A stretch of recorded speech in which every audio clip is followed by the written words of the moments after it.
Hello everybody from Plant Reviews UK. Today is the 19th of July, and in this video I want to talk about one of the most uncommon lilies in cultivation, that is Lilium nepalense. This plant is also called, as a common name, as you can imagine, the lily of Nepal, because it lives, it is native to the Himalayas, so of course from Nepal, but also in nearby countries such as China, India, and Bhutan. The plant is in its native or in its native area, grows mostly in forest borders between 1,200 and 3,000 meters. This is one of the lilies that show the most variation in size. Indeed, even if it can grow up to 1 meter tall, such as this lily, this specimen currently in flower. Just get a little bit further. So you can see the difference. Yeah, you can see, even if it's a little bit bent, this the stem is actually about 1 meter long. Some of the other specimens grew a lot smaller. For example, this one is about 55 centimeters tall, and this one as well, that also has bloomed at this size. So usually don't imagine this lily always growing to 1 meter tall. However, regardless the size, it is one of the most stunning lilies. The leaves are green, kind of dark green in they basically grow in a spiral, almost in a spiral way, on the stem, kind of opposite, but not precisely opposite. They are a little bit asymmetrical in their being opposite, and they show this they're not really ribbed, but you can see they show this kind of lines on the leaf, and they are quite dark as well, in comparison to other plants. So they actually offer a good contrast if you put this plant together with other plants with different leaves, color and shape. And about the flowers, as you can see, are pendant. They are nodding flowers, and they have the most amazing color, because they have this greenish color, this green color with kind of purple maroon center. The flowers are actually quite big. They are about I would say 10 to 15 centimeters across. And about the fragrance of these flowers, it is debated if they have a pleasant fragrance or a unpleasant fragrance, or if they have a fragrance at all. At the moment, in the morning, I cannot detect any fragrance, but actually in the evening, at night, this lily is quite fragrant. I found the lily fragrance actually varies a lot, the intensity in the species. So I remember I planted this plant about 4 years ago, and the flowers in the evening has an amazing fragrance. The plant that I planted this year, instead, they has kind of a light fragrance, kind of sweet, and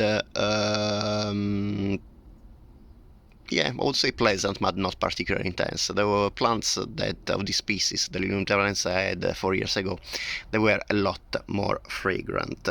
The flowers, unfortunately, are not produced in huge numbers. They are usually, as you can see, they are solitary and on the stem, and they can be either one, two, or I've seen pictures with 3 flowers, but anyway, very few flowers per stem anyway, so it's not really a lily that you can rely on a huge flower number. However, definitely you can rely on these amazingly colored flowers.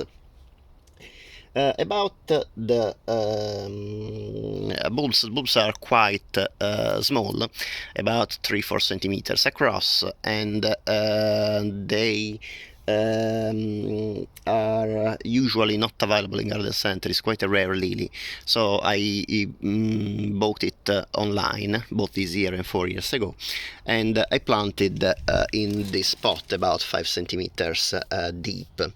The plant is reported quite hardy in the UK, for example in USDA 8, but actually I didn't find it very hardy. The thing is, temperature wise, this plant can definitely stand temperature near zero, like like temperatures we have in England in winter. However, the problem is that in winter is very wet, so the combination of wet and cold, I found it very detrimental for the bulbs of this lily that tend to rot. Indeed, unfortunately, 4 years ago I lost all my plants that I left outdoors, thinking that they were hardy because the bulbs rotted. So what I will do this year is keeping this plant in the pot in winter, and obviously the stems of the flower, the stem of the lily will die down in winter, and I will keep them in a cold greenhouse, an heated greenhouse, where the temperature, yes, can drop about 5-6 usually about 5-6 degrees over zero, but anyway, even if the temperature might go around zero, still I will not water the pot, so the bulbs can stay dry. And this actually mimics the conditions in the Himalayas, where the winter is very dry, even it can be quite cold, because the most of the rain comes in spring and summer, when this lily indeed is in full growth and of course in full bloom.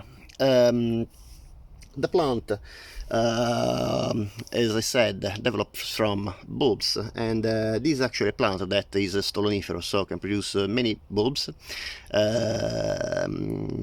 from one plant, so you can actually increase, if properly grown, can actually increase in number quite easily. And also they tend to spread around. If you are lucky enough to live in an area that where these lilies are, they can actually spread around and appear in places very far from where you planted them.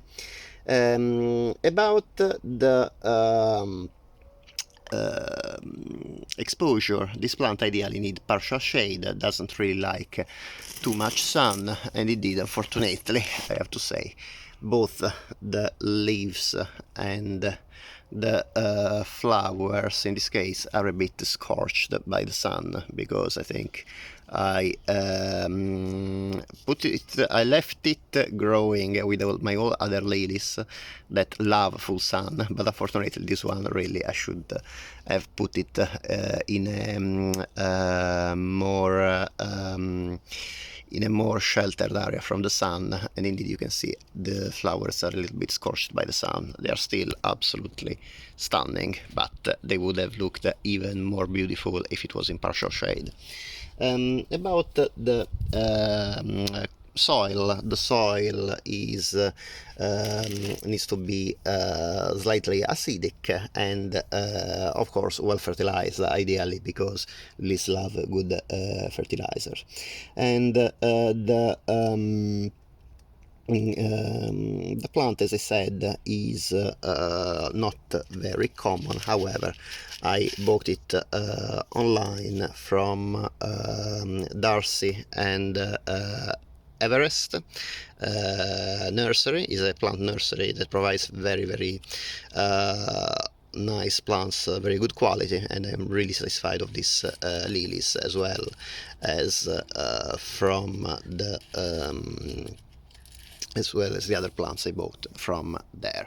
The lilies, the lily bulbs are available for sale in spring. So yes, late winter, early spring, to be planted in spring, and this plant will grow during spring and summer, blooming, of course, as you can see, in summer, and then will die down in autumn, where only the underground bulbs will stay alive, basically, because all the rest of the plants die down. As usual, I hope that you enjoy the video, and I hope that you will enjoy this also this gorgeous species that is not very common to find, but definitely worth looking for. If you like this video, it would be great if you can please give a thumbs up, and if you like this video and the other videos on my channel, of course, would be great if you can please subscribe. It is completely free for you, but in this way you are supporting my channel to make even more videos. Thank you very much for watching, and I hope to see you next time. Bye.